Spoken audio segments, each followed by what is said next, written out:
Are we live? Yeah, we're live. Okay. Oh, cool. Hi, Cam McConnell. I almost called you Cam Patterson. That's a comedian. No, Very okay. different from you. Cam Patterson is very funny on Kill Tony. He's a regular on there. But Mm, we're going to talk about archaeoastronomy today, which is Cam's wheelhouse, right? This is what you do. But we're going to talk about a number of things. We had talked about what we're going to go over before, like Gobekli Tepe and Cahokia, a lot of sites that people have heard about before. But it's really whatever you want to talk about, Cam. And Cam, if people don't know you, which they usually do because you've been on twice now, actually, I'll just let you do that. You're an archaeological PhD student, which to me makes you an archaeologist at University of Alabama, Missouri, Missouri, right? Missouri. Yeah. Okay, yeah, which is within the area of the Mississippian culture. Um, Correct, right? Yep. I basically I'm just a regular Joe. I've been going to grad school now for a number of years. I first started out doing traditional archaeology type work and study, and then I got caught up with the bug of doing archaeoastronomy, and I've been doing it ever since. All right. I had a real life before this. I was a cop and corrections officer for going on 20 years. Before that, I was in the Marine Corps.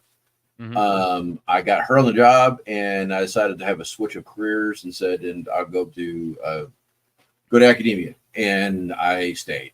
What it boils down to, and I've been Fantastic. Glad you did. I teach mostly, and I work in academia, push paper for them, and do that kind of stuff. All right, that's my mostly how I make my money.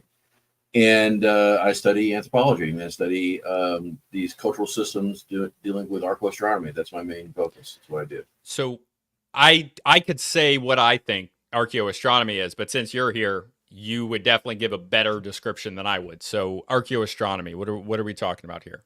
Honestly, because there is, and this is where one of those kind of things of why I'm going to be talking to you, um, is because that your mainstream anthropology and archaeology seems to have a problem with the notion or the idea of the existence of archaeoastronomy. And I'm trying to explain this in such a way that archaeoastronomy is a generalized overall term that's being Mm-hmm. used to cover the obvious knowledge that ancient cultures thousands of years ago, okay, spent their time staring up the stars, all right, and creating glyphs and creating various different symbols, right, to and in an effort to describe what they saw, all right, or they would align themselves or align their cities or align their villages in such a way to meet with the stars, or more specifically, they created calendrical systems, calendar systems,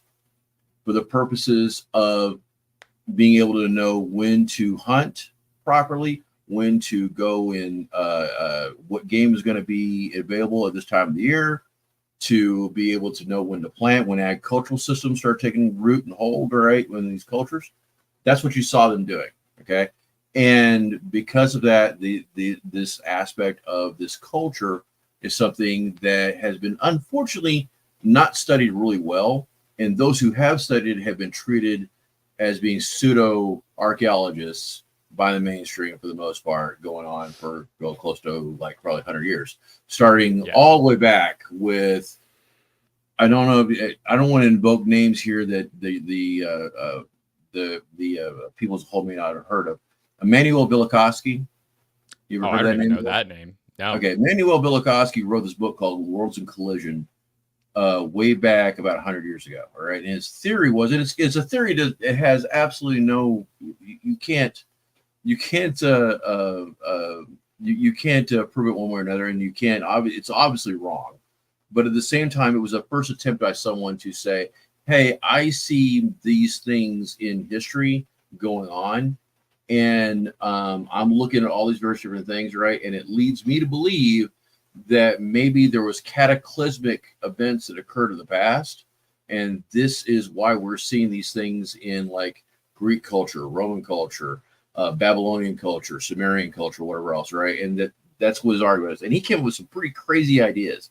He believed that Venus may have been actually a rogue planetoid at one time or another, all right, and got too close to Earth, roughly around 3,000 years ago, and that's why, or 4,000 or 5,000 years ago, and it changed the collisionary. There was a collision in process that came close to other planetoids, and then it got in position it is, and that's why we have such a focus on Venus.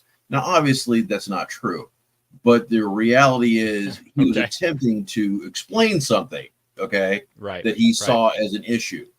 And he came up with the best argument he could for what he saw. Granted, going on nearly 100 years ago. All right. Immanuel Velikovsky and his books have been poo-pooed. They've been saying horrible things about him. But some of the ideas he came up with is that there could be notions of major collisions, or there could be aspects of people paying attention to the stars, or paying attention to planet systems, or paying attention to all kinds of stuff like this, right? For the purposes of making calendars, for the purposes of trying to feed themselves. You know what I mean? And a lot of these calendars are in megalithic structures. A lot of these calendars are in megalithic structures. We're seeing this in all kinds of different things. And that's what he was trying to argue, all right? And because of his arguments, even though they weren't good, they weren't great arguments, because of his arguments and people that came along after him who studied archaeology or studied these things and made some really crazy claims as well. Claims like the aliens did it, okay? Or claims like that Atlantis is the first civilization of the whole world, all right? And everything originated from Atlantis. And all things were created in Atlantis and worked their ways out to the rest of the world. And that's a ridiculous argument too, obviously. Even if Atlantis did exist, I'm not saying it did or didn't, but even if it did exist, all right, obviously not everything was invented in Atlantis, right? Okay, yeah. Other cultures invented shit too, all right? Right. Unfortunately, a lot of authors have made some outrageous claims because they got involved with this type of thinking. And the term that we like to use to talk about this is called hyperdiffusionism. And basically that's to try to argue that there's a lot of stuff that people try to claim that one has to originate from something else, something else. And it all originates to a visual source. And these people all the way down the line couldn't possibly come up with these ideas that are on their own. Got it. It has feelings of like a biblical, it like has biblical ideas built into it by everything originating from one source. Oh, yeah. And I think that like the subconscious, like the thinking, problem, yes. Yeah. Okay.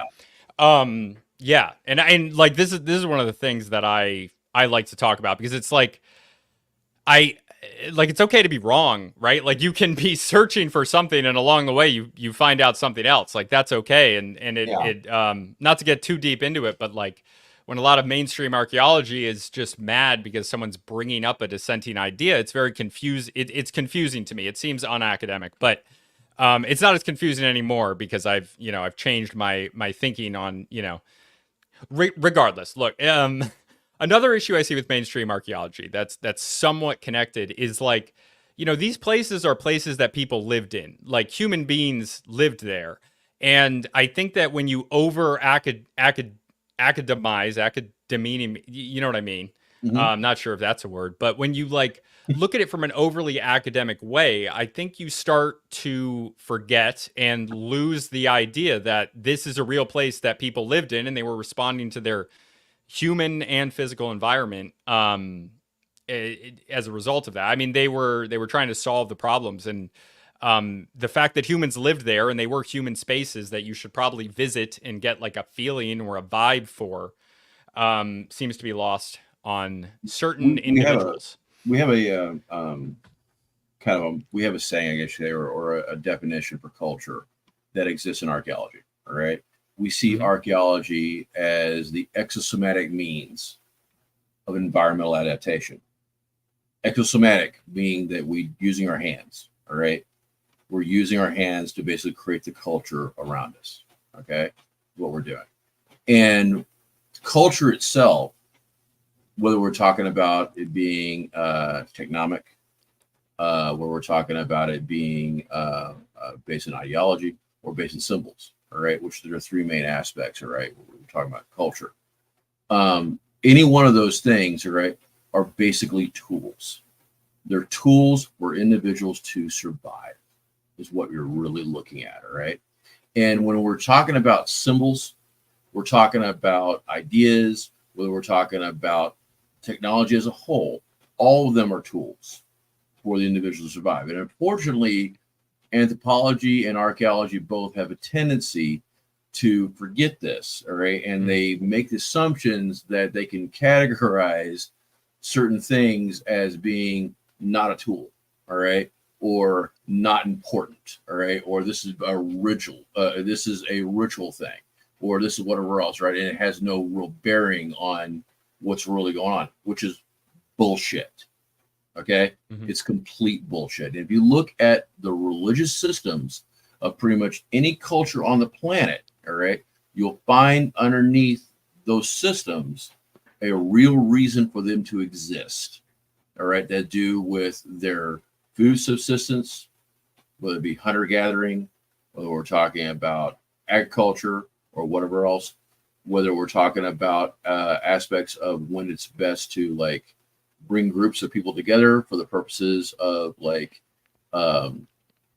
getting people married off, you know what I mean? Things of that nature, right? Whether we're talking about any number of different things, get involved in this situation, all right?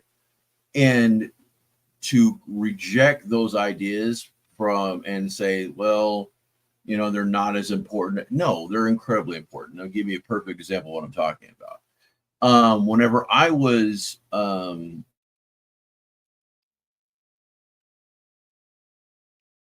Oh, I lost your volume, Cam. Is that on my end? Ah, crap. In the chat, are we good? What's going on here? Is this me or is this Cam? I feel like I'm in purgatory right now. It sucks. What's going on here? If I'm really here and Cam's the one that's out, then this is going to be embarrassing because you're hearing me just be confused. can you hear me? Oh, yeah, I got you back. Okay. Okay. I think we had a brief moment where the whole thing, the internet had a moment. Okay, well, Lori, I was just about to ask a question for Lori, but she says, okay, this is BS. Bye. I don't know. I don't know her. I've never seen her in the comment section before, but she was asking about jewelry being... small carvings of Mother Earth. What? She's saying jewelry is a tool. She was asking about jewelry absolutely. being a tool. Jewelry is a tool. 100%. Yeah. Can you expand on that a little bit? Sure.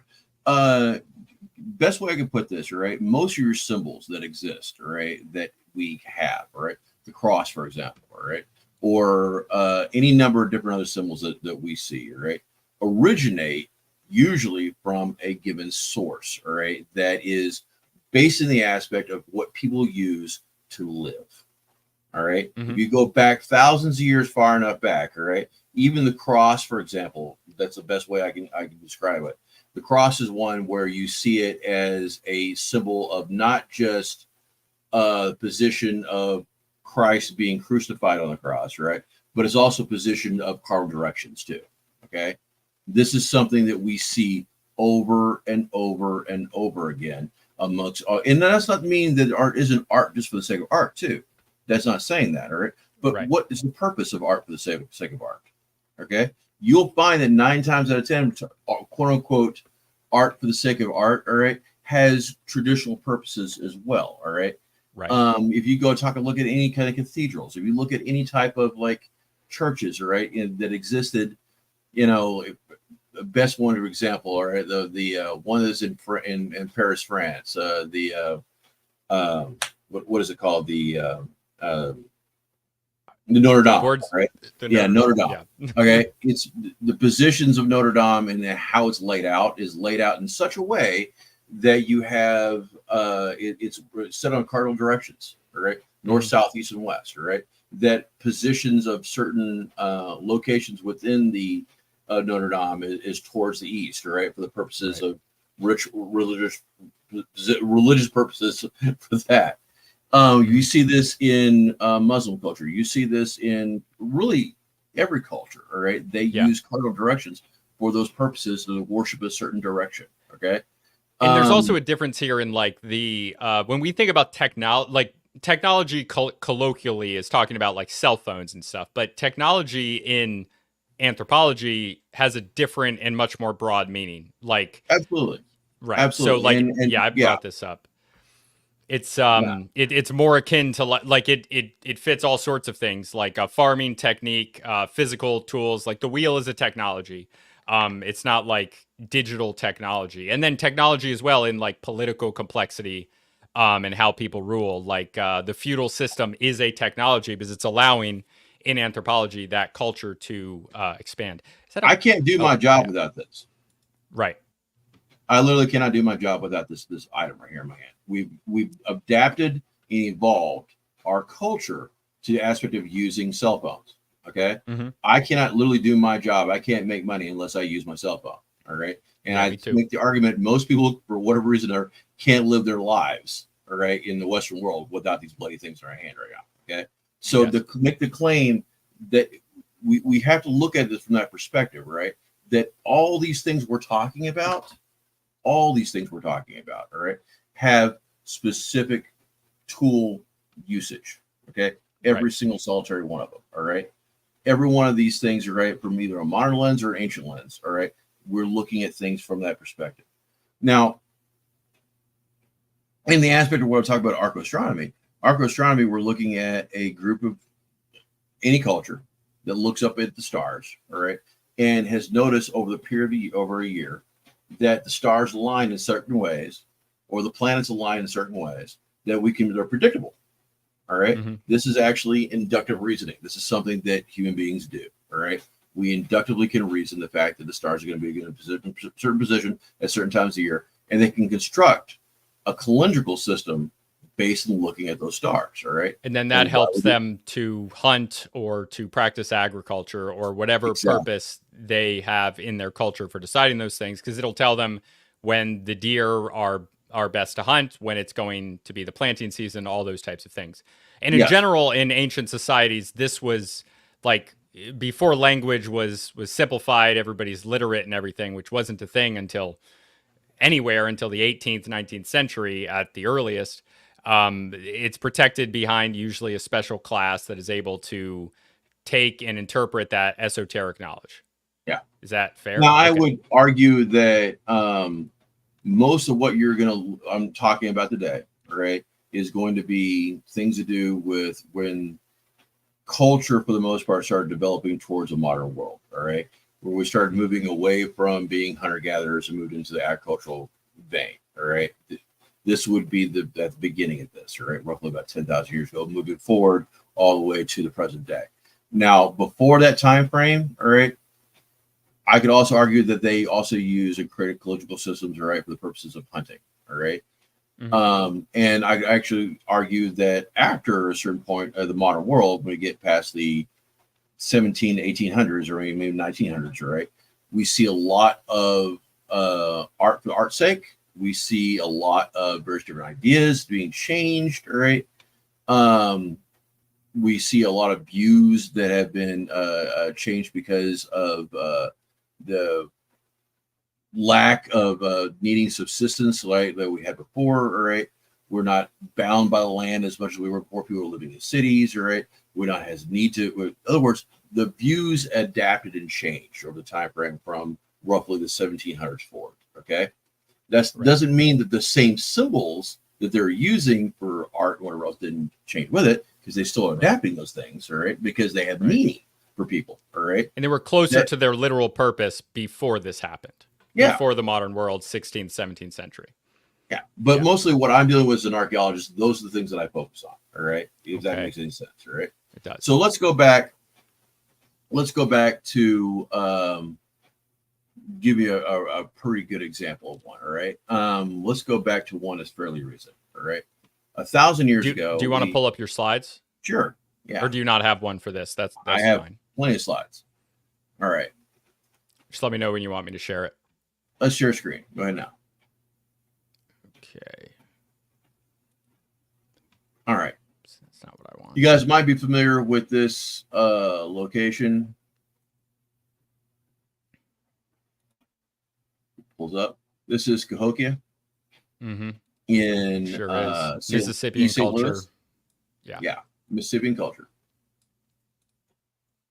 And they were active. Uh, If you're not familiar, we've done other stuff on this. I've done threads. We've also, I think, Cam, you and I have talked about this, but this is in modern day. It's not Mississippi, is it? It's no, it's no, in it's Illinois. Illinois. Illinois. Um, Across the river from St. Louis. yeah, but they had spread out quite a bit, and they kind of they went down. The culture went down around the time of the Little Ice Age, 1350, around then, right? Yeah, they started roughly around, okay, Mississippian culture as a whole, all right, started roughly around 800, 600 to 800 AD. Okay. There's argument as to when actually that started, right? Right, and 600 rooted in AD. earlier cultures as well.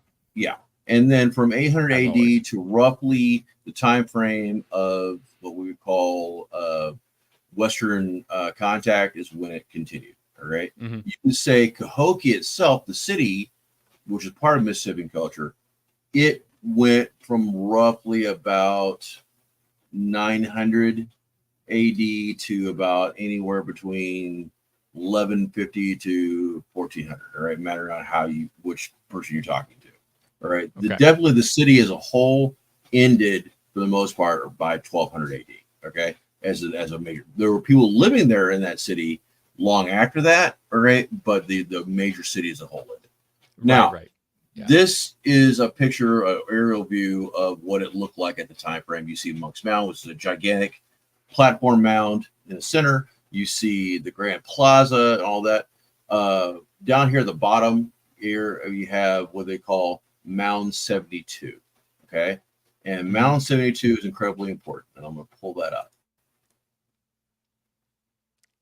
And that palisade wall that we saw there, that is like, they know that because they've excavated the area or they've done LiDAR and they've seen like the archaeological features in the ground where they would have had the stakes. Is that just That's an right. artist rendition? Okay.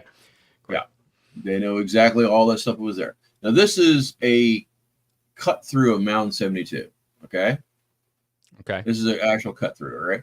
And you have some interesting stuff here in this mound. All right. The main thing I want to draw your attention to is right here in this little corner here. All right. This is an area referred to as the Birdman Burial. All right. And the Birdman Burial in the entire mound is angled in certain ways. And the reason why it's angled in this way is because you see a lot of the mounds themselves at the site are angled in certain ways, all right, towards certain positions on the horizon. In this case, it's angled in this direction of the winter solstice, going this direction at roughly a 300 degree angle this direction, all right? Okay. Going to the northwest, all right? Mm-hmm. Now, his position of way he was laid out was perfectly going in that direction. Pull up another one.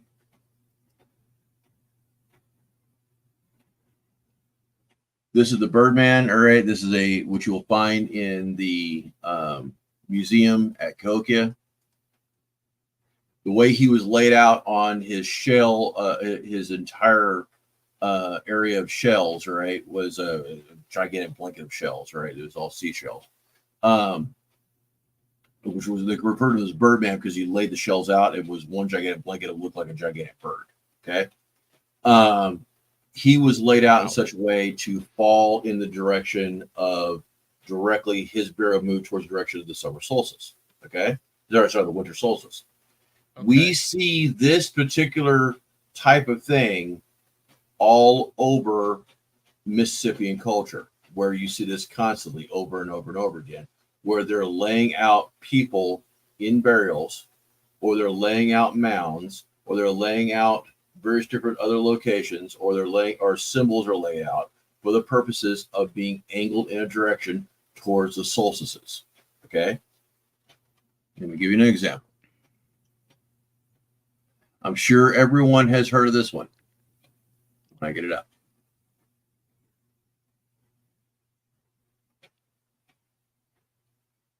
Find it. Hang on. It's very interesting, especially the use of shells. I know that they're not these aren't Algonquin people, but in Eastern Algonquin culture, the importance of shells in like wampum usage, not like white shells like that. I mean, sometimes white shells, but more importantly, other ones. Is there any Yeah. significance there that you know of? We know they're a prestige trade item. That's about the Okay. main thing that we're seeing here, right? There's definitely a prestige item from that perspective. Let me see here. Oh, it looks like a horseshoe. I want to like pull the long one up here. Hang on. Oh Lord. Okay. I may not have dropped it. That's all right. Okay. Oh, there it is. That's the beaded burial. This is Mound 72. This is how this guy was laid out on And this on is the Birdman. this is Birdman himself, all right? Yeah. This is him laid out on that shell, that set of shells, right? And literally, his entire body is angled in the direction of the north, the north, the north, the north west at a 60 Northwest, degree. right? Winter Now, solstice. they're angling him specifically in the direction towards the towards the winter solstice. Now, this here is the Snake Mound or Serpent Mound in Ohio.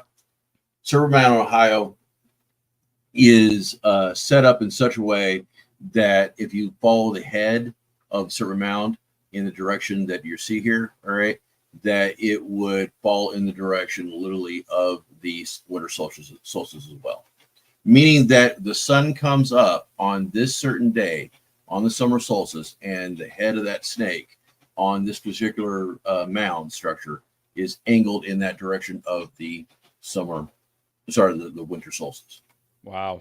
Now, if I could, I don't know if this will work or not.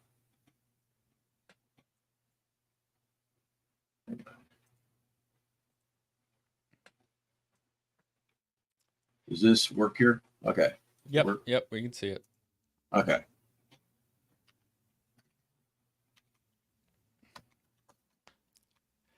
Right. Serpent Mound. Have I been there? No. All right. This is in Ohio. Okay. Mm-hmm.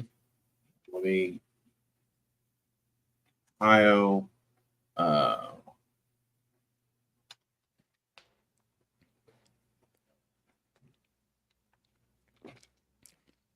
And the summer solstice, that's the longest day of the year, and the winter solstice Yes. is the shortest day of the year. So this has, and this was an agricultural civilization as well as a trade-based one. So they were, this was important for them, right?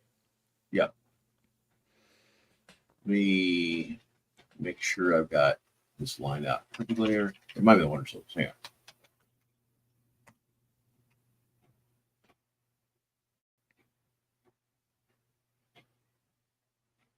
Yeah, there we go. Perfect. All right. This shows the head of that egg. If that is, I don't know how difficult it is to see. You might be able to get it up better if you right-clicked it. All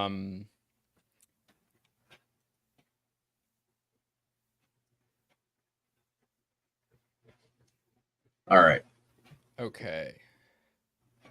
All right. Oh wow. Yeah. So that direction is the winter. It goes the winter solstice. This direction here, that direction number one goes to summer solstice. Number two goes to the winter solstice sunset, and then this here sunrise. The sunrise that's what I meant. Sorry, the sunrise at the time frame of the winter solstice is when you see this thing coming up right here. This direction of this angle, this snake right here, this direction. So you can't really get any more direct examples of this. All right. The best one that I can give you, though, hang on.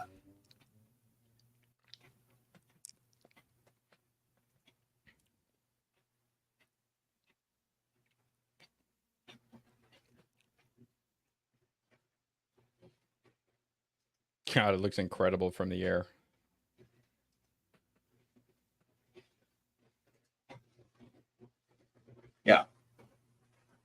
this angle is perfectly in that direction of that solstice. Okay, perfectly in that direction. We see these mound structures that they're creating. We see these alignments and burials all done towards the directions of the solstices. All right, over and over and over again.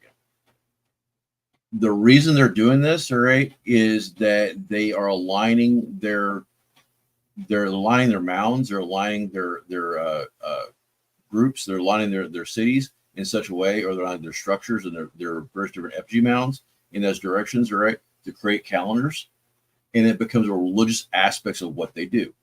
It becomes an absolute aspect of the religious nature of what they're doing.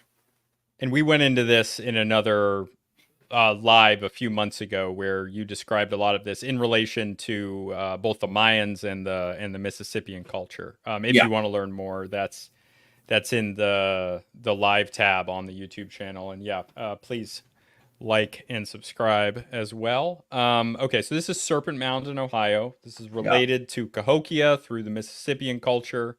Unfortunately, it's also I should say, Mississippi culture.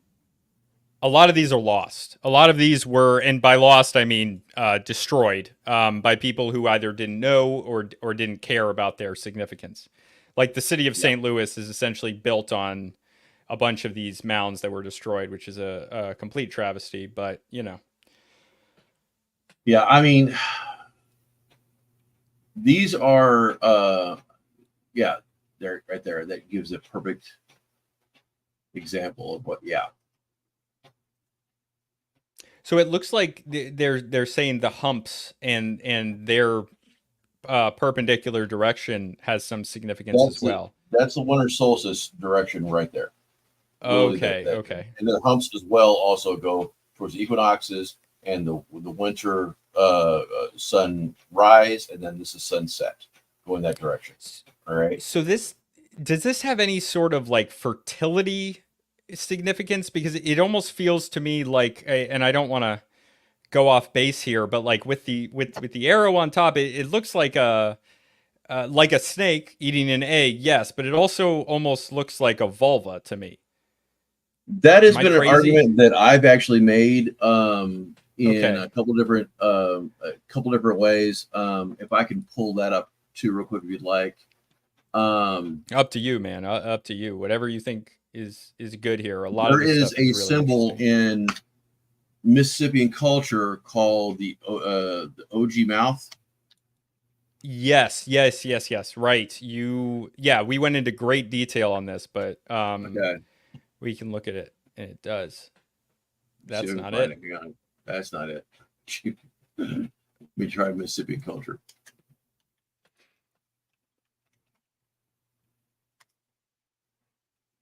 There you go.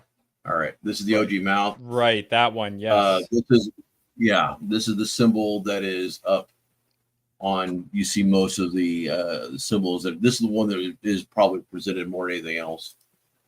Yeah.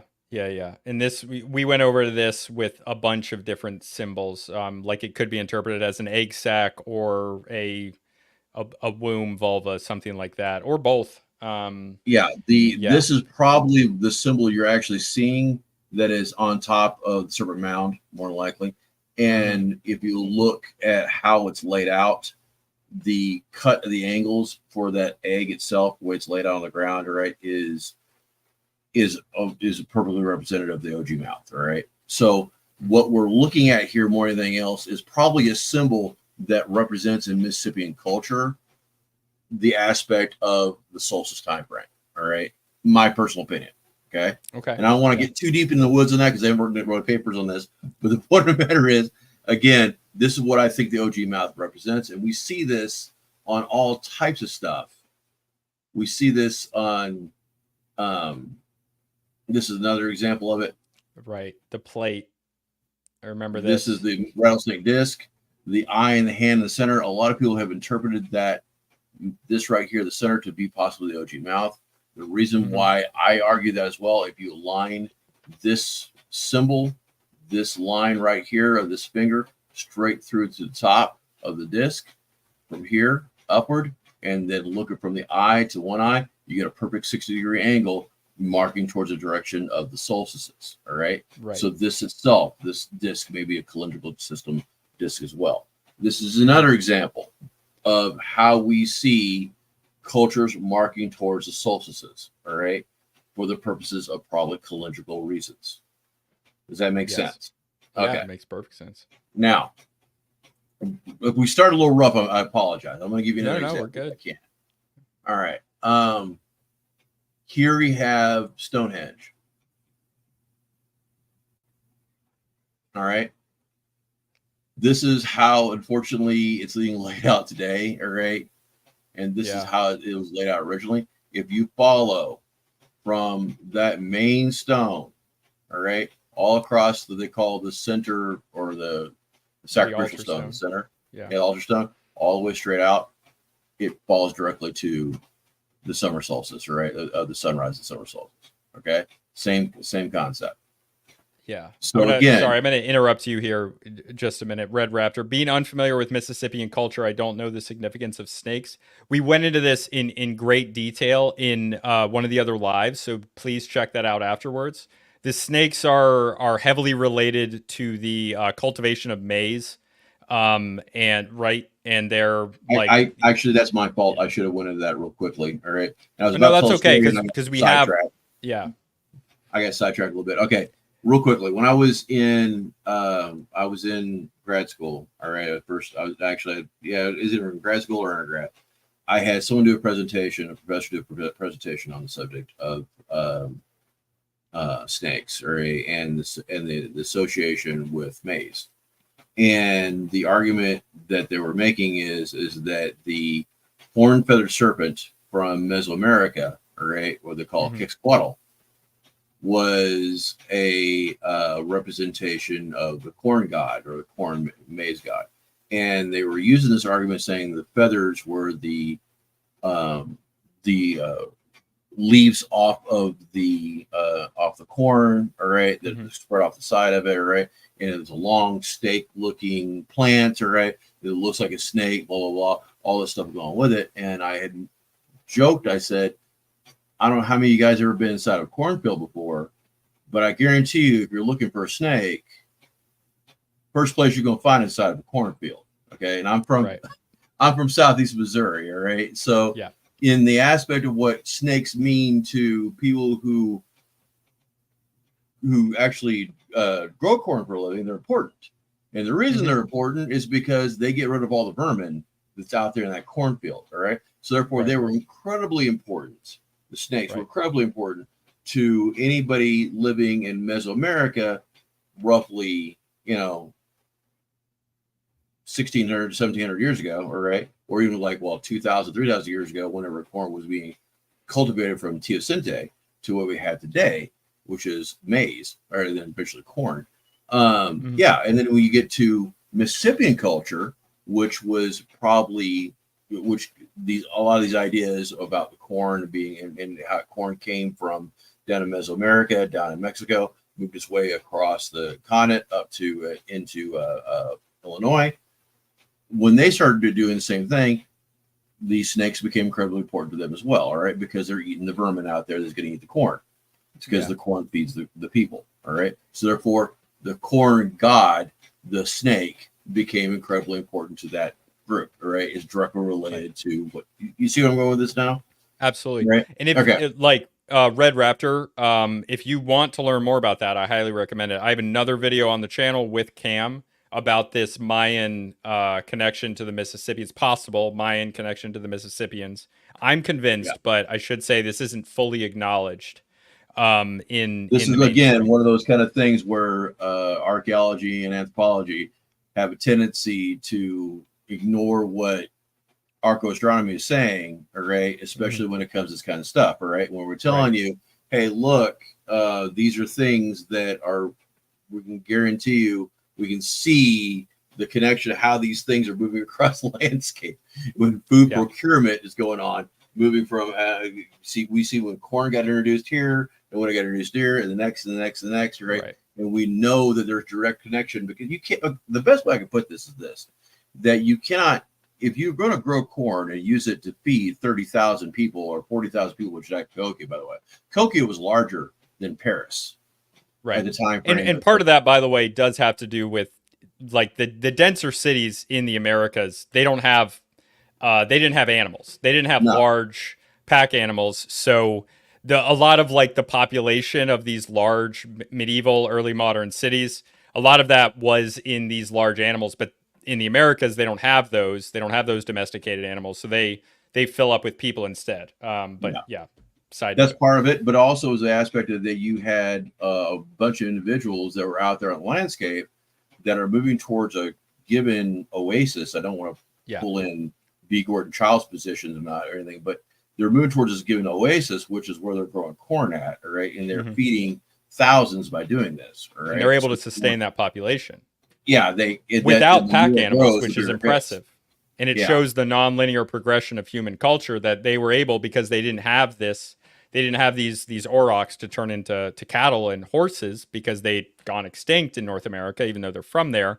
That they needed to find other ways to adapt to their environment, and they did, which is why I love cultural anthropology so much. But yeah, sorry, Cam, continue. No, I'm only pointing out the fact that when we're talking about this kind of stuff, we have to look at it from that perspective that they were growing all this corn to feed the populations, right? And but in order to learn how to grow corn, you can't just I can't just hand you corn and say, here, grow corn.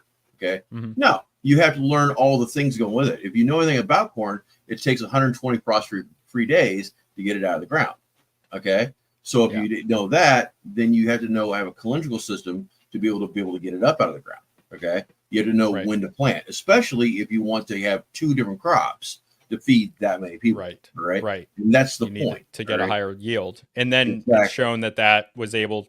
It seems to show that increases their ability to have a larger, more dense population. And but they also have to adopt the culture associated with the cultivation of the corn in order to make it work. Just like you can't go into the Amazon rainforest, give people cell phones and expect them to be web developers. It just doesn't work.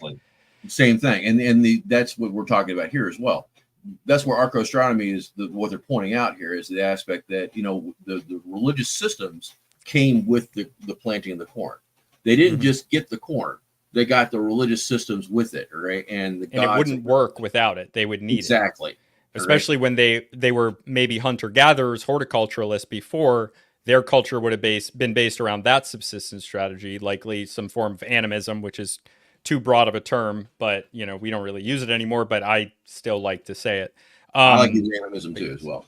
But I like the term animism, but I also agree with the criticism that it is such a broad term that it has a very little uses. But but it does apply to this wide range of especially hunter gatherers. But then there's aspects of it and everything. But this is not about animism. So we might climb off a bit into that. We might. Okay, I'd love to. But the main thing I was referring to here, if we can use this model to describe how these cultures are developing, all right, by the aspect of developing these calendrical systems, developing the aspects of watching the stars, the religious systems that go along with it, all those things that are associated with it, and how they develop, all these things which are part of the land they're coming from, all right, their adaptation to the land, all right, we're taking on this religious system because, hey, this is an adaptation we need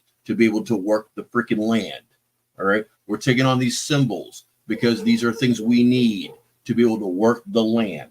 If that makes any sense to you. All right. That's what I'm talking about. We can apply that same type of thinking where how Quetzalcoatl made his way all the way from down to Mexico City at Tenochtitlan and Teotihuacan, all the way to Cahokia, which is in Illinois.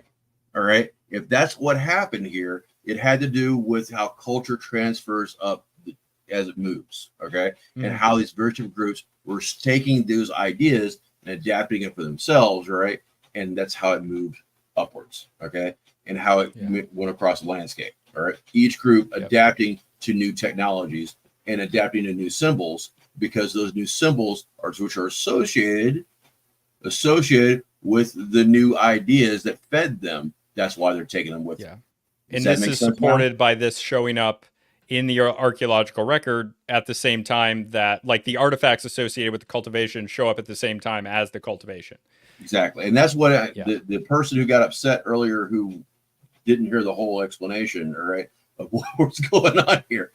If that makes any sense to you, if you're listening still, that's what I'm describing, okay, is how this process works, all right, and how the religious systems, the food procurement systems, how the calendrical systems, all these things play hand in hand or tied together, all right, to create one coherent adaptation for the culture as they grow and develop, if that makes any sense. Okay. Now, can we apply that same kind of freaking thinking to what we see at StoneHenge? You tell me. I argue you can. All right. I'm sure you do. Let's hear it. And I would not only argue that, if I may, there was a recent paper that just came out, not more than like probably no more than just a few days ago.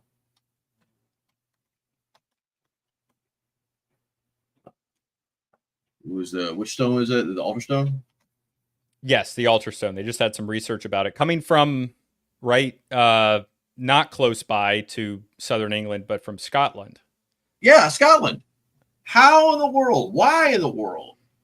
Why in the world would a altar stone come all the way from Scotland? Come from Scotland all the way down there. We're talking about that's a long trip. I don't even have a theory. I have no idea. I don't see where you're going. I don't know. Yeah, tell me. I'm giving you one. The reality is that when you're looking at it from the perspective of systems of symbols and systems of religious beliefs and things of that nature, right?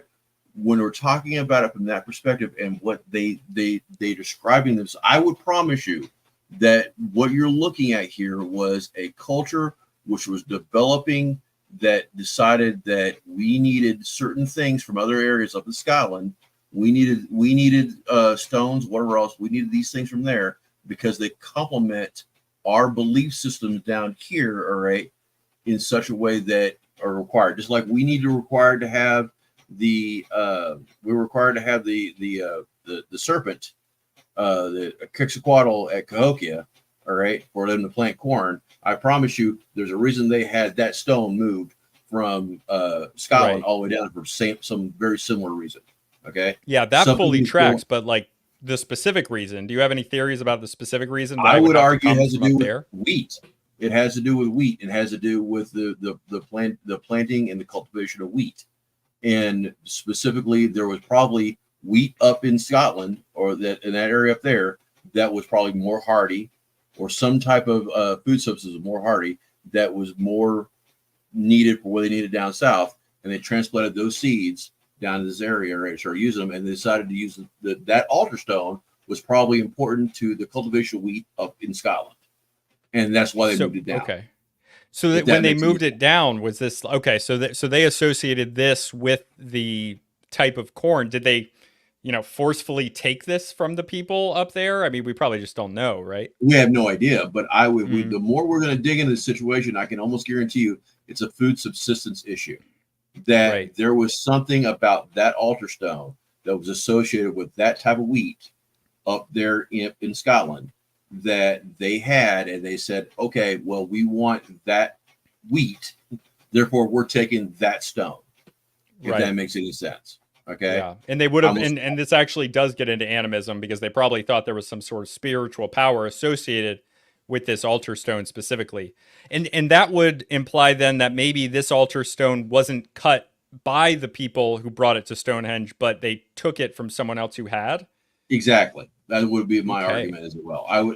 The best way I can describe this is there was some Viking groups, whenever they would make mead, they make wine, or they make ale or whatever else, right? They would always use the same stick over and over again to stir the cauldrons, right? Because this is the magic stick.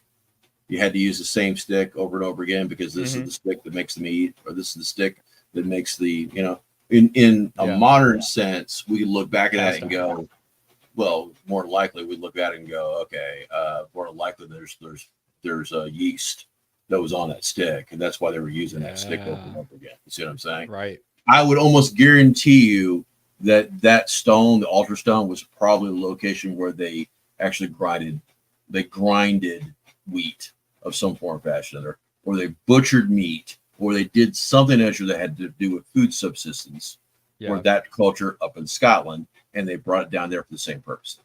If And that I makes mean, it could have been like human sacrifices as well. I would That's complete argue speculation, but I think that's for a long time what people would say. I would argue that the reason they're doing it is because of the food. People will do things for food purposes more than any other reason.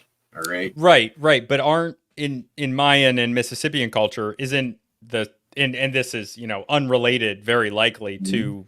to the British I don't want to call them the British Isles up there in Britannica. But We'll we use see the same the patterns tin over and name. over again, is what I'm saying. Right. Could that, I mean, could they have been doing that? I know we don't know a lot about the Druids. Thanks, Julius Caesar and the Romans, for your genocide. But like that has been brought forth as an idea, but also maybe just propaganda from the Romans. So it's hard to say. I call it total propaganda. I call it romanticizing the time frame, whatever else. What we do know about Stonehenge is that it was built over a period of a very long time frame. All right, over Mm, nearly somewhere close to 1,000 years.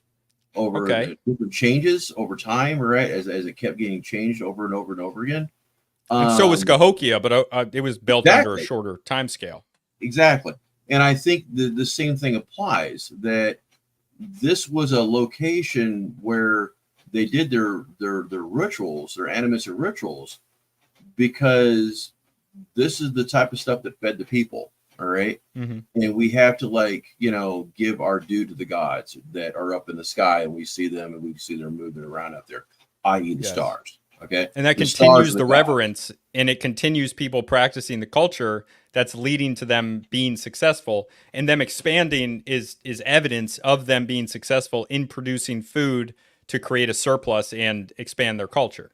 Yeah, I mean, I if I were just totally speculate, I would argue that somewhere down the line you had a blight, or you had some type of situation where you had a whole bunch of die off all at once, all right, and Hmm. they had to transport seeds from up north somewhere in the ledger and had to restart the system again, or right where they're at to make wheat. I'd just be my bet, my guess, or they were like had hardier seeds somewhere else that are bringing them down for the purposes of planting, and what came with it became the stone. The stone had to come with it because the stone was important in their minds to the cultivation of that wheat. All right, they had to have Yeah. that stone. If that made any Yeah. sense. And Right. we That makes see that, sense. Yeah. It's just yeah. the specific purpose of the stone, the specific, like what they thought about that. That is something I'm not confident on saying what it is. Like, Oh, I would but either. I'm not. yes. That's Yeah. that's us pontificating about the religious system Hmm. that exists at a time frame, which we don't know, but we can argue that the reason they're doing what they're doing probably had to do with food subsistence more than anything Yeah. else. Right? That would Absolutely. be Yeah. my argument. Now, let's take this back even further. Okay, let's go back even further. All right, because since we're already damned, we could damn completely. Okay, so if I were to talk about, like, let me see if I can find her real quick. Um, That's true. Big Yehuda. Big Yehuda. Yeah. They are the American Isles. Every country in the world belongs to America. I agree. Annex Canada. Save them from Prime Minister Blackface. I let's said see it, what not we you, got. Cam. Don't Oh, worry. that's okay. I was trying to find a good picture of Gobekli Tepe. Hang on, but maybe I'm not going to find one. Hang on. I'll choose this one. All right. This is alignments that we're seeing inside Gobekli Tepe. All right. This is where we actually see, if I can, Is this the excavated portion, or does this come yes, from lidar data? excavated Okay. portions right now. All right. Um, This is where we're seeing the alignments of the pillars themselves, alignments within, and they do follow towards the directions of the solstices. We see this in other star alignments within the side of the pillars themselves. Now, what does that mean? Okay. Again, applying the same model that I'm referring to earlier. All right. I would argue that what you're seeing in these works, these stoneworks here, is a calendrical system. Okay. A complete calendrical system for the purposes of doing something to do with food subsistence programs. Okay. That they're some kind of strategy they're doing. All right. Right. Now, do I have any evidence of this whatsoever? Yes. Okay. That's good to hear. All right. These cauldrons that they're seeing, these stone cauldrons, have been tested. All right. And they have came back with, they've literally come back with the prerequisites, or they came back with the same type of stuff that have shown that they were brewing beer in those cauldrons. Okay. So we're not talking about a little bit of beer either. We're talking about like several hundred kegs. Which would be associated with wheat cultivation as well. Exactly. Which we already know. We already know that from Taron Kepe? Yeah, exactly. That's what I think is going on here. All right. What you're looking at here at these locations is there's probably storing wheat and making wheat and turning into bread and beer. That's what they're doing here. All right. That's what the entire temple structure is about. Be my bet. Okay. All these things that you're looking at here. Now, that's not to say that's the only thing that's the only thing that's going on. I would argue that there is all kinds of traditions here that has to do with like speaking to the gods, getting drunk or off the alcohol, the beer they're creating, right? And then having, communing with the gods as they're doing this, right? We see these harvest feasts we see in a lot of different cultures across all continents. Yeah. Same concept. This is old hat.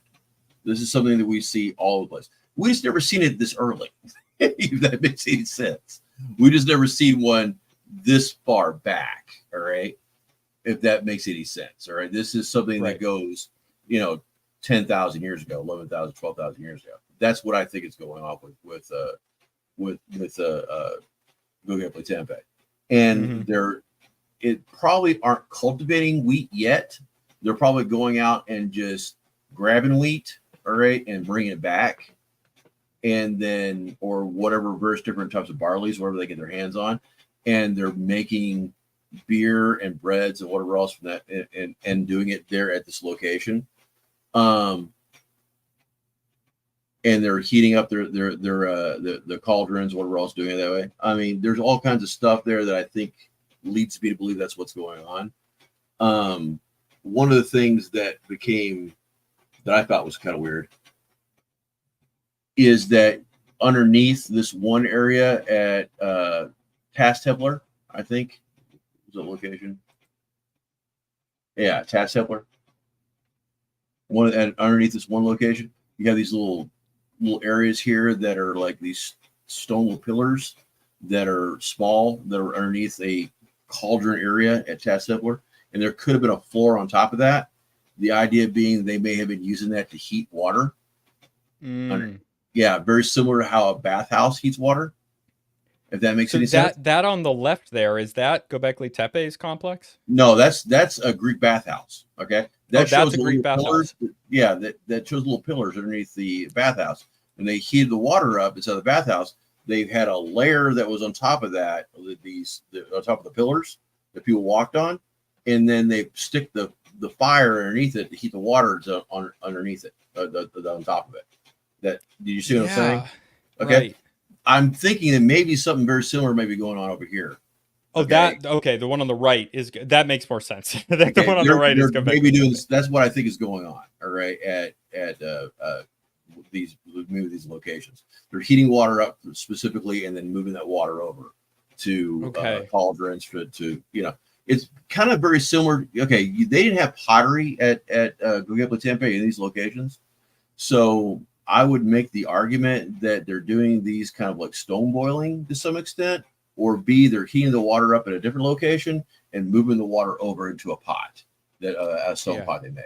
That's a guess on my part. All right. But they have seen the prerequisites for alcohol production, beer production at these locations. Okay. We've absolutely seen it in these cauldrons that we're talking about right here. Okay. Oh, shoot, screwed up. There. Yeah, they've absolutely seen them here. So whatever that means of what's going on here, I would argue that we have a connection between religious systems, we have a connection between food procurement systems, calendrical systems, all three in one location, the same kind of pattern we're seeing at Cahokia, same kind of pattern we're seeing perhaps at StoneHenge, same kind of pattern we're seeing. I'm going to show you another one as well. All right. Same kind of thing over and over and over again. All right. We're at Cahokia, as a matter of fact, we saw something very, and I don't mean to skip back to that again, but we saw things like the use of like ritual shell cups, the ritual use of created pottery heads, what they call deadhead pots, that they were drinking a type of beverage that they were brewing there and drinking that and seeing and talking to the gods. I can almost guarantee you're seeing something very similar going on here at Gobekli Tepe and all these various different locations that you see when they're brewing beer here. It's unfortunate that we don't. Yeah, it does, but it's unfortunate we don't have any pots or pottery or earthenware from the site, because I mean they could do, like, I know that archaeobotany has looked at the structure of what's found in some of these wine cauldrons in at Roman religious sites, and they look at that and they discovered that this was fortified wine with like hallucinogens in it. So it's unfortunate we don't have any of that evidence here, at least yet. I mean, 90+% of Gobekli Tepe hasn't been excavated, so there could be somewhere. We know there's no pottery. Okay, there's no pottery there. Okay, would that have shown up on some of the ground penetrating radar they've done? No, there's no pottery. It was pre-pottery A and B time frame, right? So therefore, they hadn't developed pottery yet. Okay, that's what it boils down to. But they were developing stone cauldrons, like you see here. These okay, and they're cooking water up in these. Okay, got it. That picture I showed you earlier of the little pillars that were inside that little area. All right, that I showed you a second ago.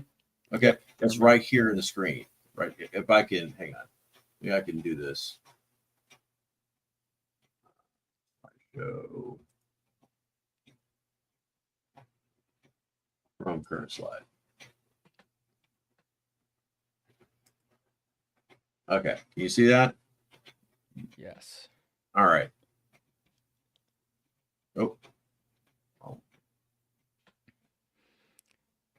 Okay. So the idea then is that those pillars had a sort of platform above them.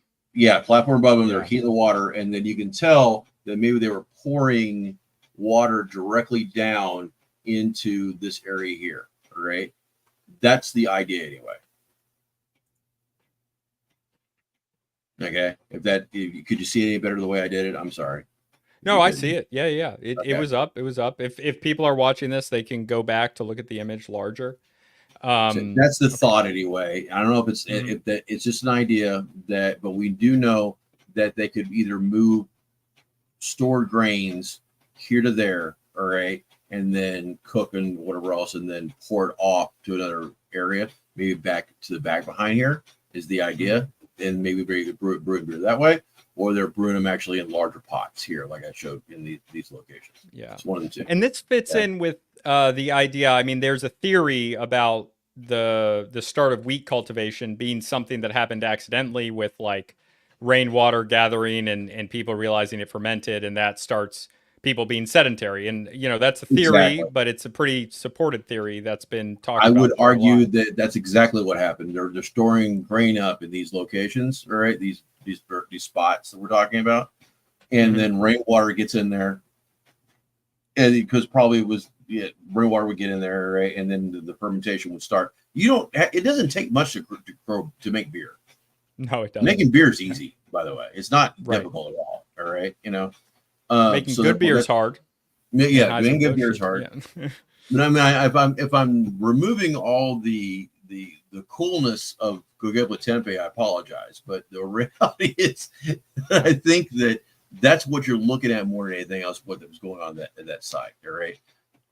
Which I thought was hilarious. Whenever I had so many conspiracy theorists come at me and say this was where the location of Noah he was at, and this was his the site of the ark where he built the ark at and all that kind of stuff. And it was funny because that's not Noah was the first person to brew beer or brew alcohol or wine. You know what I mean? I thought that was fun. So I think I actually had a comment similar to that about what Gobekli Tepe is, but yeah, I've not. No, it's things are a lot more.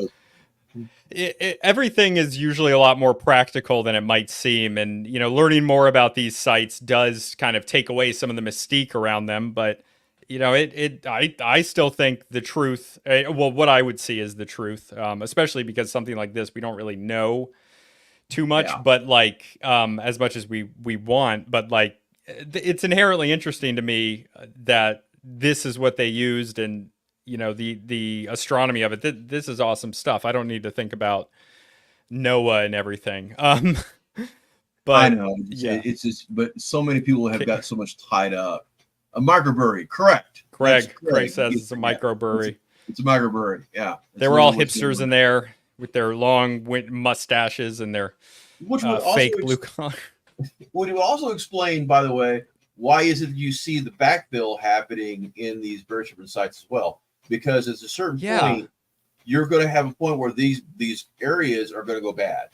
All right, after you use them over and over and over again, people are going to start getting sick from using it. So therefore, they're just going to build another one and fill that one in. All right. It's very weird that you bring up the backfilling, because yesterday I was arguing with an archaeologist, as I always do, and this guy was telling me that there's no evidence of Gobekli Tepe being backfilled, and he sent me a paper as proof. And I look in the paper, and the paper is describing how they know that it's backfilled. But I see, it was crazy. It was absolutely crazy. I got a tweet about it. And then he blocked me after that. I was being a little rude, but he didn't block me until I was he blocked me, says I'm not talking about the evidence, even though I was responding to him being like, hey man, your proof that you just showed me says intentional backfilling is a thing. So I don't, what are you talking about? Can I say something on that point? All right. There's Please do. Backfilling and there's backfilling. Okay. There is the aspect of intentional backfilling, meaning that we have a hole, we put everything we had into this hole and created a midden with it. All right. All at once. Right. Okay. Midden being a trash heap that is of a lot of value to archaeologists. Yeah. B, this was a situation where we abandoned this hole and went off and did something else, and then shit fell in this hole because we had nothing else to put it, and it became a midden later on. And you can tell the difference based on how the ground, how it looks when you excavate it. I would argue that that Gobekli Tepe probably falls into category 2, the second one. Meaning that, there were ones that probably did backfill, and there's also ones that they left and walked off, all right, and just let it get filled up or whatever, okay? Yeah, and that's what I think happens. Yeah, I mean that would make sense. Why would they backfill this entire acres large site? They would backfill certain portions of it if they wanted to intentionally, which is what the evidence shows. Exactly. But they wouldn't do it to all of it. That would be a insane logistical problem. Well, they're doing it one at a time. You know what I mean? Which makes more sense to me. And that's why that's probably the reason why the dates are getting all screwy too, is because they're making the assumption this is all made at once and not made periodically, incrementally over a long, long period of time. People miss the fact that this site was occupied for over 1,500 years. Yeah, long time. And being expanded for a lot of it. Yeah, so that would be my argument of what's going on here, is that they weren't building all these things all at once. They were building them slowly over time. And then the area would go bad because of black mold or because of whatever else, right? People were getting sick from, you can't use that spot any longer. The gods are mad. So they're building. They probably wouldn't know why. So they would assume Well, it's no, the exactly. right. That's what I'm saying is going on. Does that make any sense? It makes perfect sense. Okay, that's Yeah. what I think is It going on yeah. with the Tempe. Okay, It if also that, makes a lot of sense as a, progenitor place for civilization, as it makes sense that they would be, going there, doing these new strategies, and then based on those new strategies of subsistence, being able to, expand their culture, have a larger population density from greater food surplus. And from there, because their culture is working, expanding that culture and changing it over time as they're dealing with then this new situation of having this larger density and of absolute population. okay, can I say something? And You can I say not whatever to you change want, subject. Cam. I don't want to change subjects completely, but Yeah. yeah, because I want to take a personal note here. All right, Mhm. that this is the middle ground I've been referring to for a long time when I talk about Graham Hancock, okay, versus Flint Dribble. All right, these two guys. Okay, I know, whatever, Flint Dribble, whatever. Yep. This is the middle ground that I'm referring to, where we can look at these things rationally from the correct perspective, right, and see them for what they are, all right, versus trying to create absolute positions that are never that leave no room for anyone else to make it to interpret what's going on in a correct way, or B, come up with something outrageously outlandish, right, that isn't accurate at all. All right. There's a middle ground between these 2 points. Okay. And that's where I'm trying to present to the public and say, look, Right. I mean, there is room for us to look at archaeoastronomy, all right, and see it from a proper perspective and how it explains through food subsistence, through calendrical systems, through the movement of food across the landscape, through all those various different things, right? To explain these things in such a way where people start, and then like areas like Gobekli Tepe start making sense, all right, of what you're looking at, all right? Areas like Cahokia make sense. Areas like StoneHenge perhaps make sense, right? And see them from the proper perspective, right? And it's not just a ritualistic thing, like it doesn't matter, okay? Right. It's not just, no, there's more going on here than meets the eye, all right? And that's Everything with a ritual, like anything with ritual significance, has a purpose for that ritual. It's not like they're just doing it randomly. It has a significance there's to that something culture. behind it. There's something they're doing it usually to feed themselves with it, is what I'm saying. Right. Okay. Which would be the most important thing. Yeah. Okay. Is there anything else you want me to cover, or we covered too much or too little or whatever? No, it's up to you. If there's anything else you want to talk about, we can do that. You want to end it here? That's totally fine as well. I'll talk about one more thing, and this gets into the aspects of shamanism. All right, if you don't care. Love shamanism. Love talking about shamanism is directly tied to everything we're talking about, because the job of the shaman ultimately is the Sagopomp, whose job it is to negotiate and with the beings of the dead and to transfer and move the soul from the living to the land of the dead. Okay, because he's been there.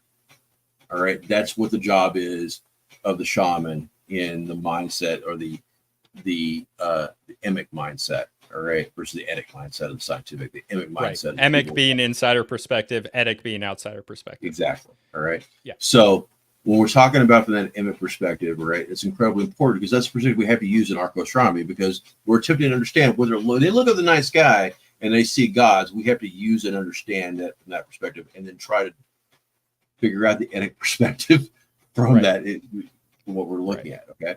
So when we're talking about shamanism, everywhere I've ever studied, I see the same thing over and over again, which is that people stare at the night sky.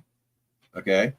They take entheogens, they take drugs, and they stare at the night sky and they talk to the gods. We see this every location we ever go to. Okay. We see this constantly, and why is that? Well, I would make the argument the reason why you're seeing this over and over again is because from a animistic, shamanistic perspective, all right, where these religious systems come about from. Okay. In order to, well, let me start with this, say that every religious system we ever see start in every culture it starts from an animistic shamanist perspective. Okay. Every one of them we go, they all do it. Okay. Why they do this? All right. What are they looking for? What are they trying? What we're seeing is the adaptation of consciousness. We're seeing it play out within the culture itself. Right. We talk about hunter-gatherer culture. All right. One that's existed. Now, before we're going further, remember, human beings, anatomically modern humans, have been around for 300,000 years. Okay. That we know of so far. In our lifetimes, it's expanded by hundreds of thousands of years. The 300,000 number is like from a few years ago. When I first started this stuff, it was 150,000 years ago. Now it's 300,000 years. Okay. Yeah. Because they just find older examples of it. But for 300,000 years, our brains have been the same size, our bodies the same shape, our skull's morphology is exactly the same for 300,000 years, right? Yeah. That's why I do cultural anthropology, because that's why it's so important to me, because it's 300,000 years. So it's us, anatomically modern humans, transported to this other place and time, and they act completely differently from us based on their personal experiences, based on their culture and their individual experiences, which is the coolest thing to me. But yeah. So what I'm saying here more than anything else is that when we're talking about it from, we're talking about these things from that perspective, we start seeing animism pop up in the archaeological vein. We start seeing it pop up roughly around 40,000 years ago, 40 to 45,000 years ago when we start seeing it. Okay. The first time we start seeing it is those caves in France. We start seeing it at other locations, like roughly around that time frame in the middle of the Ice Age, but nothing before then. Okay. We see stuff that may be possibly directly to like culture, like someone gives a shit or cares about people in some form or fashion or other. We see this with homonality, where they're moving bodies down in caves, right, and dropping them off down there. We may be seeing people rubbing red ochre on individuals amongst Neanderthal burials, but we don't really see anything as far as religious systems till about 40 to 45,000 years ago. Nothing that's survived in the archaeological record, at least. Nothing has survived in the archaeological, but we should have. Something should have by now. Stone is extraordinarily well preserved in the archaeological record. So this is where I want to leave your audience thinking. Okay, what in the living hell are we doing from 300,000 years ago to 45,000 years ago, where we didn't have religious systems? Okay, think about it. Good question. Okay, what was going on? Totally anatomically modern, brains all the same, everything's going on the same. I would argue that the notion of self, of consciousness, that seeing myself as a different individual than someone else, okay, is a concept that has been developing only over the last 300,000 years. Okay. Maybe it's been developing a little longer than that, but not much. Right. And at the onset of when we started doing shamanism, where we started seeing we started seeing ourselves as individuals, right, and not a part of a group, right, is the moment we started doing, and this is going to climb off in the realm of like the hippie ape or the stoned ape, the hypothesis, stuff like that, right? But this is part of that thing we're talking about. I think that shamanism is extremely tied in with hallucinogenic drugs. Not always, but most of the time. Yeah. 100%. All right. And it's also tied in heavily with food subsistence program strategies too. All right. Yeah. And creating calendars and building all those systems I've been referring to. Everything I've talked about is what shamans do. All right. Creating those calendrical systems, creating those symbols that are talking, all those things, right, is based on that shamanic and animistic system, all right? All that stuff is associated with it, right? Yeah, the reason we started doing these things, the reason we started organizing, the reason we started doing all this stuff has to do with religious systems, all right? Mm-hmm. With the building and the creation of those systems.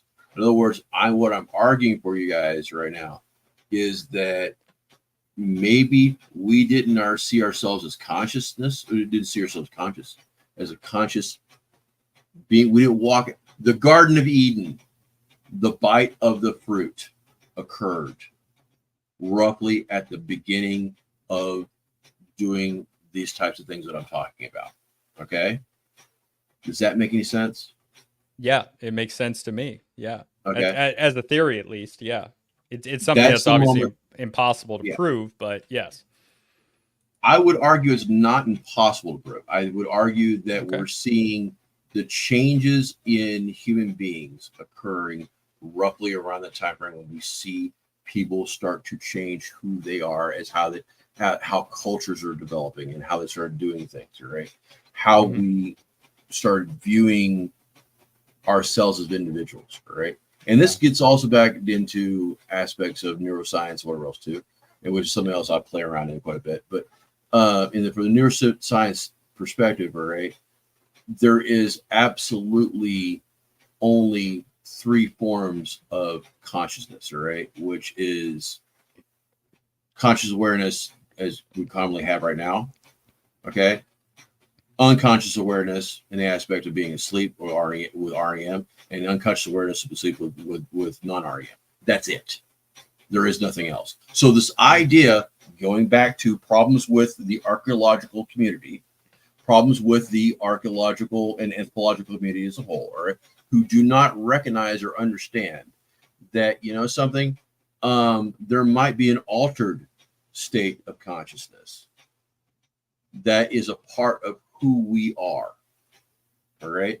That is something that we evolve to have, that makes us who we are. And we see this thing culminate roughly maybe 45 to 60 to 70,000 years ago. All right. Right.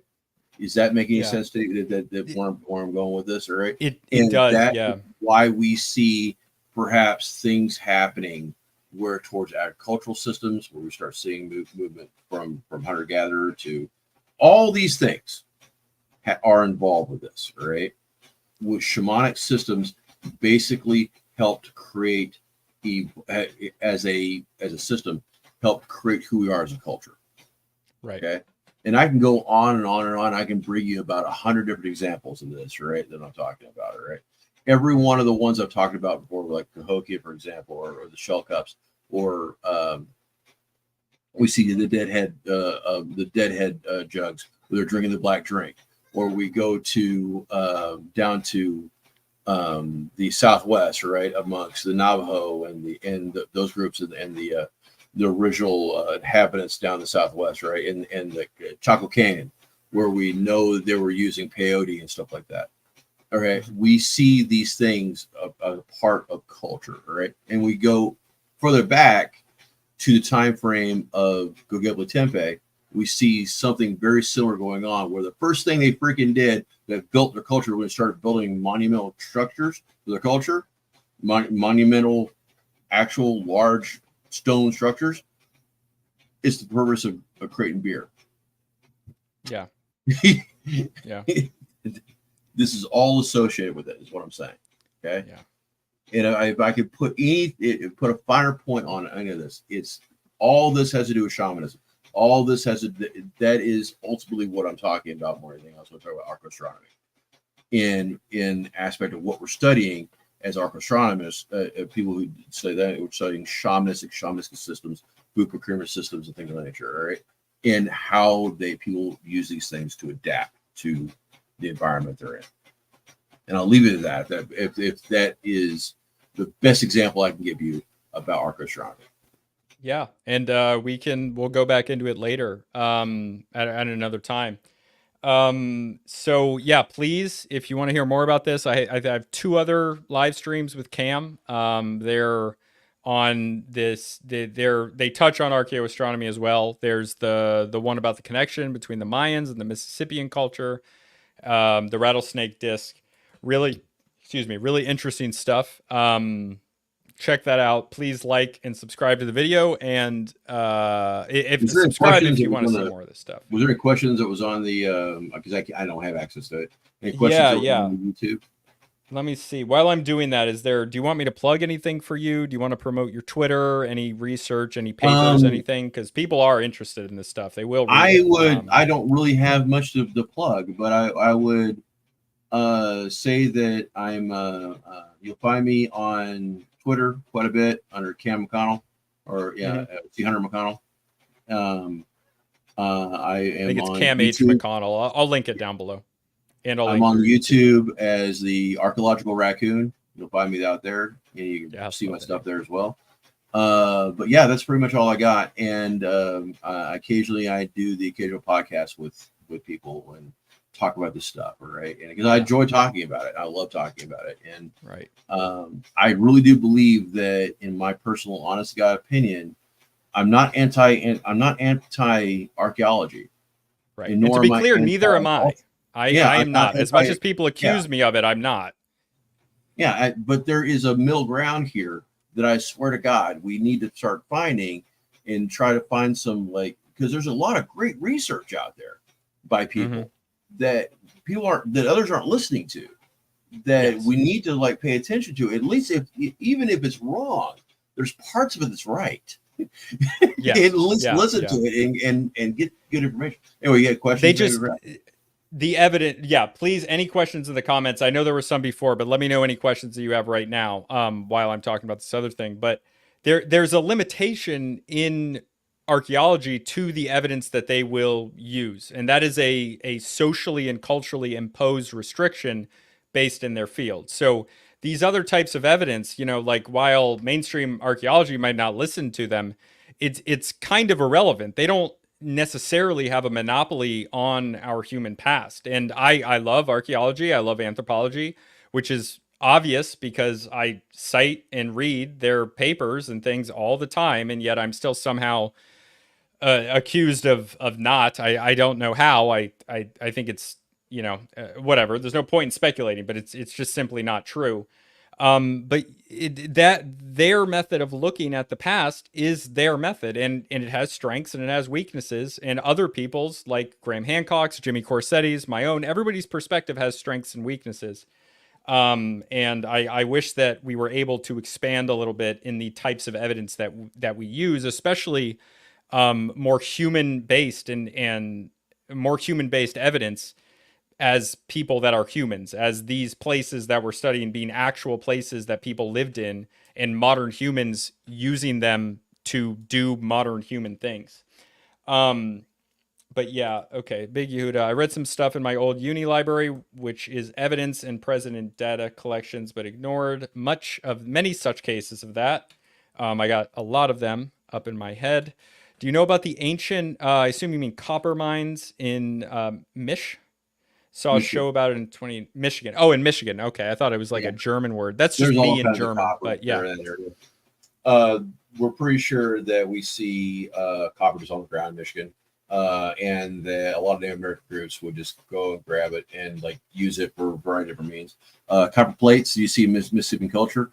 Those copper plates are just cold forged for the most part, heated up in a fire and then cold forged, right, and then laid out a plate, and then they would like carve on them and make the symbols you see, or Right. They were not using widespread anywhere in the Americas. They weren't using widespread metallurgy or like large No, scale but metallurgy. we do know that they were making some things out of copper down in Right. Mesoamerica using some type of wax technique that we don't really know exactly what they were doing. It's called the lost wax technique.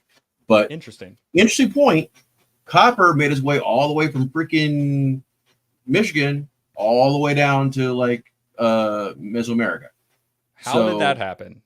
But you can tell based on the isotopic markers in the copper where it came from, in addition to many of other materials, chert, obsidian maybe. All these things, you can tell where it came from, which is how we've discovered a lot of things. That's how they found out where the altar stone came from on StoneHenge. So we know that happened, and we also know that Quetzalcoatl, which came from Mesoamerica, made it all the way up to Canada. So, I mean, the reality is, I mean, it's like, yeah, we have a cultural system here that is expansive over the entire continent, or at least two-thirds of it. Right? And this is Specific not culture. publicly like written about in a synthesized fashion. No. But one of our first conversations was that I was telling you, like, I've seen a bunch of mixed matched information. I was like, I'm pretty sure there was a continent wide trade route in North America. And then I talked to you and I discovered, no, it's more than continent wide. Oh, And yeah. it's essentially proven. And that could be, you know, people in Michigan trading with people in Mississippi, trading with people in like the Papago, Tohono O'odham area, trading with people farther south. But who knows? But it's evidence that there was a string, at least, you know, similar to like an American Silk Road. We'll call Exactly. it an obsidian road or a chert road or something. Um, but yes, I think Craig says Amazon Prime. That's why. All right. Okay. Thanks so much for joining us, Cam. This has been great as always, and we'll have you back anytime.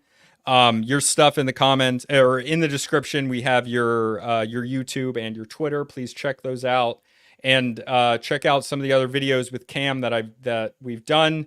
Incredible information, good, you know, peer reviewed, whatever archaeology as they claim to want from a real archaeologist, which I am not. I'm not even an amateur archaeologist. I'm an amateur anthropologist, but I digress. YouTube link doesn't work, Big Yehuda says. Okay, thank you, Big Yehuda. I will fix that. All right. Bye, everybody.